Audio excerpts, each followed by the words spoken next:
Halo teman-teman, di video kali ini kita akan membahas mengenai proses pencernaan dan menjaga kesehatan sistem pencernaan pada IPAS kelas 6 sekolah dasar. Setelah mempelajari video ini, kalian diharapkan dapat menjelaskan proses pencernaan makanan, mengenal gangguan sistem pencernaan, serta mengetahui cara menjaga kesehatan sistem pencernaan. Pada video ini, kita akan mempelajari proses pencernaan makanan, gangguan sistem pencernaan, dan cara menjaga kesehatan sistem pencernaan. Teman-teman, pernahkah kalian berpikir kemana makanan yang kita makan pergi setelah ditelan? Yuk kita cari tahu bersama. Perjalanan makanan dimulai dari mulut. Di dalam mulut terjadi dua jenis pencernaan, yaitu pencernaan mekanik dan pencernaan kimiawi. Pencernaan mekanik terjadi ketika gigi mengunyah dan menghancurkan makanan menjadi bagian yang lebih kecil. Selain itu, makanan juga bercampur dengan air liur. Air liur mengandung enzim amilase atau ptialin yang membantu mengubah zat tepung menjadi gula sederhana. Proses ini disebut pencernaan kimiawi. Setelah ditelan, makanan masuk ke kerongkongan. Kerongkongan memiliki gerakan khusus yang disebut gerak peristaltik.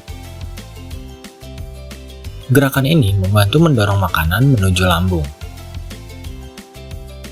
Selanjutnya, makanan masuk ke lambung. Di lambung juga terjadi pencernaan mekanik dan pencernaan kimiawi. Pencernaan mekanik terjadi ketika dinding lambung meremas dan mengaduk makanan hingga menjadi lebih halus. Sedangkan pencernaan kimiawi dibantu oleh beberapa zat dan enzim. Enzim pepsin membantu mengubah protein menjadi pepton. Asam klorida membantu membunuh kuman yang masuk bersama makanan, sedangkan enzim renin untuk mengendapkan protein susu menjadi kasein. Setelah dari lambung, makanan masuk ke usus halus. Disinilah sari-sari makanan diserap oleh tubuh. Nutrisi yang diserap akan digunakan untuk pertumbuhan dan memberi energi. Usus halus terdiri atas 3 bagian, yaitu yang pertama, usus 12 jari. Makanan dicerna lebih lanjut dengan bantuan getah pankreas dan cairan empedu. Getah pankreas mengandung enzim amilase yang berfungsi memecah amilo menjadi glukosa. Enzim lipase yang berfungsi memecah lemak menjadi asam lemak dan gliserol, enzim tripsin yang berfungsi menguraikan protein menjadi asam amino. Selain itu, terdapat cairan empedu yang membantu memecah lemak.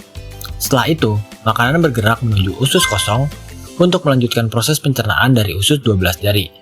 Kemudian, di usus penyerapan, sari-sari makanan diserap oleh pembuluh darah dan diedarkan ke seluruh tubuh untuk membantu pertumbuhan dan menghasilkan energi. Selanjutnya, sisa makanan yang tidak diserap tubuh akan masuk ke usus besar. Usus besar berfungsi menyerap air, vitamin, dan mineral. Usus besar juga dibantu dengan bakteri baik bernama E. coli, yaitu membantu pembusukan sisa makanan dan membentuk feses. Feses kemudian disimpan sementara di rektum sebelum akhirnya dikeluarkan melalui anus sebagai sisa hasil pencernaan.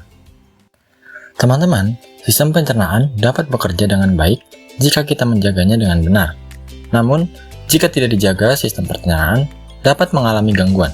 Beberapa gangguan yang sering terjadi adalah MAH, diare, dan sembelit. Gangguan yang pertama adalah MAH. MAH merupakan gangguan pada lambung yang menyebabkan perut terasa perih atau nyeri.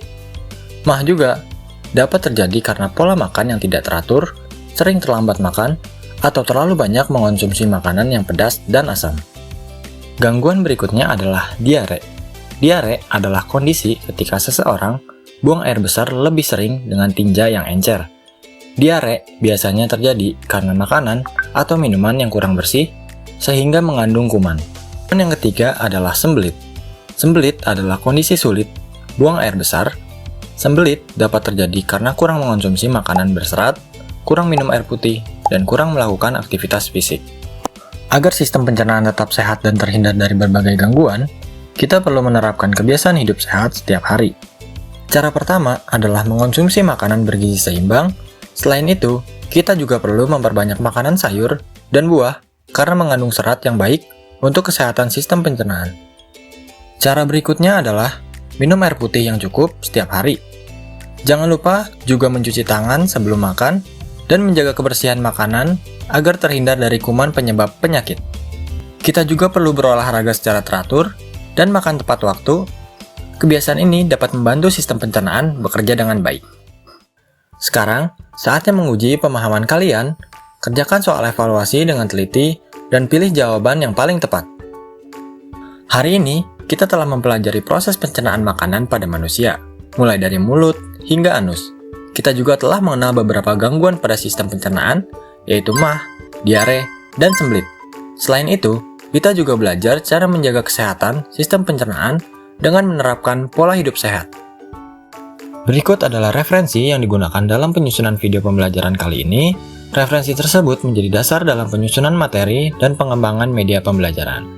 Terima kasih telah mengikuti pembelajaran hari ini. Sampai jumpa pada pembelajaran berikutnya. Tetap semangat belajar dan jangan lupa menjaga kesehatan sistem pencernaan kalian ya. Sampai jumpa.